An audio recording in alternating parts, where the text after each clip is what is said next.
ACDC has been making some of the best headbanging music since the 1970s. The untold truth of ACDC, however, is that the band had to overcome a changing lineup, the deaths of key musicians, and harsh criticism in their early days. Here's what you may not have known.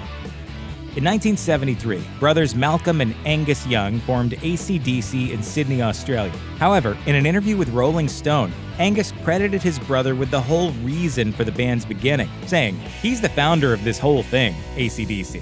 At the very beginning of the band, I said to him, 'What are we going to do?' He said, 'I know what we're going to do. We are going to do some rough, raw rock and roll.'" If it's got a beat and it swings, it's basically rock and roll based. That's right. Maybe According to The New Yorker, Malcolm and Angus's older brother, George Young, also had a big influence on how the band's sound developed. George had been playing in a rock band called Easybeats, which gained moderate success but eventually left the band to work with his brothers. George mentored Malcolm and Angus and would become a producer on ACDC's albums. The band would go through a series of lineup changes in the 70s. After moving to Melbourne, both drummer Phil Rudd and bassist Mark Evans would join. Bon Scott, who had been working as the band's chauffeur, would become the new singer, replacing Dave Evans, who refused to go on stage. ACDC would release a series of albums during this time, from their debut LP High Voltage in 1976 to Let There Be Rock in 1977, among others. Bassist Cliff Williams would replace Mark Evans as the band secured their lineup. ACDC would release their debut LP, High Voltage, in 1976, and an alternative international version a year later of the same name, which would receive mixed reviews from critics. Rolling Stone's review would trash the album, and later appear in an article released decades later called 10 Classic Albums Rolling Stone Originally Panned. ACDC would keep putting out albums that would receive more favorable reviews, such as Let There Be Rock, and eventually Highway to Hell, which would go 7 times platinum. The band would also expand its fan base on an international level and tour extensively while putting together its final lineup of Bon Scott, Malcolm Young, Angus Young, Cliff Williams, and Phil Rudd. ACDC's lead singer Bon Scott would unfortunately pass away at the age of 33 on February 19, 1980. After a night of drinking with friends, Scott was found dead the next day in his car after choking on his own vomit. There has been a debate as to what Scott's condition was the night before his passing. In Murray Englehart's band bio, ACDC Maximum Rock and Roll, the band's original drummer, Colin Burgess, felt something was up. As Burgess recalled, "Scott was leaving and he was all right, like he wasn't drunk at all. And we went home and the next day he's dead.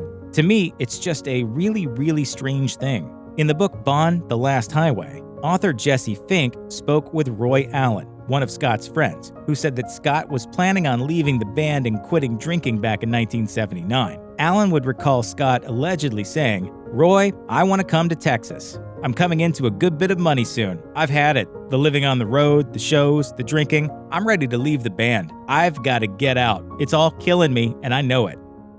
After Bon Scott passed away, ACDC was faced with a hard decision. Should they continue or end the band? Months later, ACDC would push forward, and after a strange set of circumstances, Brian Johnson would end up becoming their new singer. According to an interview with the New York Post, Johnson said Bon Scott first saw him perform while suffering from appendicitis. Johnson recalled, "I went down on my side, kicking and going, ooh, but I kept on singing." Apparently, Bon later told the boys, "I saw this guy Brian Johnson sing, and he was great. He was on the floor, kicking and screaming. What an act." Of course, it wasn't an act. I was really ill. Angus and Malcolm remembered the story Scott told them and added Johnson to a list of possible singers. After a great audition, Johnson would get the gig, and the band would continue working on their album, Back in Black. I remember that specifically because it was a big moment in my life.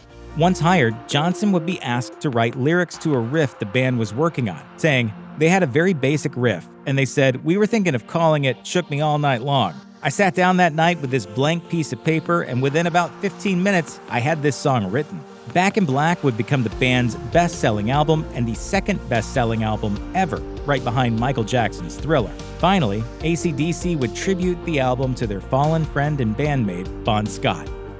AC/DC's career would keep going uphill as they would release more top-selling albums and tour larger venues. In 1991, while promoting their album The Razor's Edge, the band would be selected to play at a concert with one of the biggest crowds on record. Just before the fall of the Soviet Union, Russia held a heavy metal concert featuring AC/DC, Pantera, and Metallica. The concert would eventually draw over 1.5 million people and would help bring more Western music to the country. The band would also lend their music to film soundtracks, and even recorded a song specifically for the film The Last Action Hero called Big Gun. After the release of 1990's The Razor's Edge, AC/DC would release Ballbreaker in 1995 and Stiff Upper Lip in 2000. In 2003, the band was inducted by Steven Tyler into the Rock and Roll Hall of Fame. In 2014, Malcolm Young announced that he'd been diagnosed with dementia and would be leaving the band for good to take care of himself. Filling in for Malcolm would be none other than his nephew, Stevie Young. Stevie subbed in for Malcolm in 1988 while on tour, and he fit seamlessly into the band in 2014. In an interview with Rolling Stone, Angus had this to say: "Stevie has done a great job because he grew up playing that style of music, the same as Malcolm. Only 3 years later, however, Malcolm Young would pass away.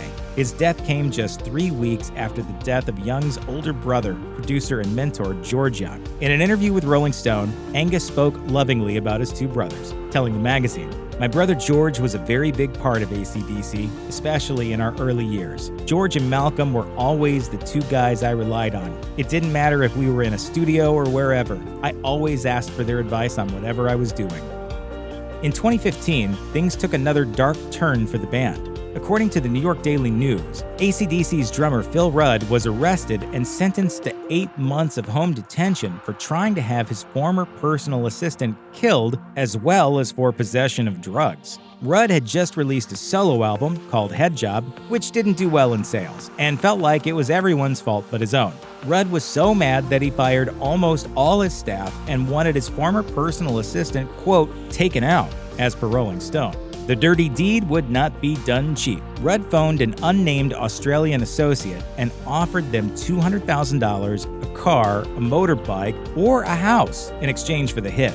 The day after the call, Rudd called his former assistant and said, quote, "I'm going to come over and kill you." The victim then phoned authorities and said he was fearful for his safety, which led to the police showing up at Rudd's house. Police also found 91 grams of marijuana stashed throughout Rudd's house, as well as methamphetamine. Drummer Chris Slade would fill in while Rudd would deal with his legal battles. Between 2015 and 2016, Brian Johnson began noticing issues with his hearing. The singer told Rolling Stone, "I couldn't hear the tone of the guitars at all. It was a horrible kind of deafness. I was literally getting by on muscle memory and mouth shapes. I was starting to feel really bad about the performances in front of the boys, in front of the audience. It was crippling." AC/DC tried to continue with Johnson, who did the best he could, but eventually his doctors warned that he could go deaf. Johnson would be forced to leave, and the band would again find itself in search of a new singer. In 2019, in an interview with Dan Rather, Johnson would explain what it was like having to leave the band, saying, "It's like being shot on the battlefield. It's just your turn. I'll be quite honest with you. I went in my office and buried my head in a bottle of whiskey. Good whiskey." AC/DC started looking for a new singer with a strong enough voice and stage presence to fill in for Brian Johnson. Thankfully, they had a friend from another band who was ready to help out. In an interview with Rolling Stone, Angus said, "There was a list of people that might fill in. Out of the blue, Axl Rose contacted and said he could help out, which was very good." With Rose filling in for Johnson, the band was able to finish out the rest of their 2016 Rock or Bust tour. While Axl Rose was chosen as the band's new lead, there was another popular musician who almost ended up as AC/DC's new singer. In an interview with Classic Rock magazine, Irish singer of Blackwater Conspiracy, Phil Connellian, said he'd auditioned for the band just before the role was offered to Rose. Connellian said in the interview, "Long story short, he tells me that Brian has had to step away from AC/DC for medical reasons, and that guitarist Angus Young would like me to come over to the US for a bit of a jam. Would I be interested?" After all was said and done, the band went with Rose. Want to do right by the band and the fans. However, with a little luck and help from some doctors, Brian Johnson would return, along with drummer Phil Rudd and bassist Cliff Williams, who took a break from the band. Doctors were able to create a device that would help Johnson with hearing so he could sing. Following the good news, AC/DC would plan to tour again and work on a new album.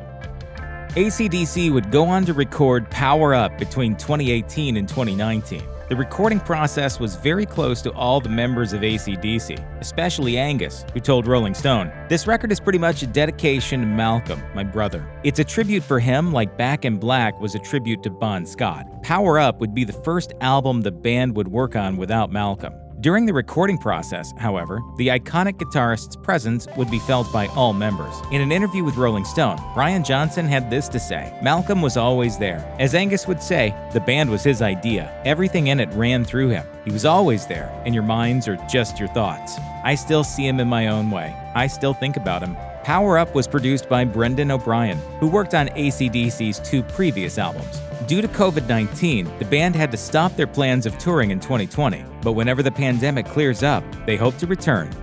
Check out one of our newest videos right here. Plus, even more grunge videos about your favorite bands are coming soon. Subscribe to our YouTube channel and hit the bell so you don't miss a single one.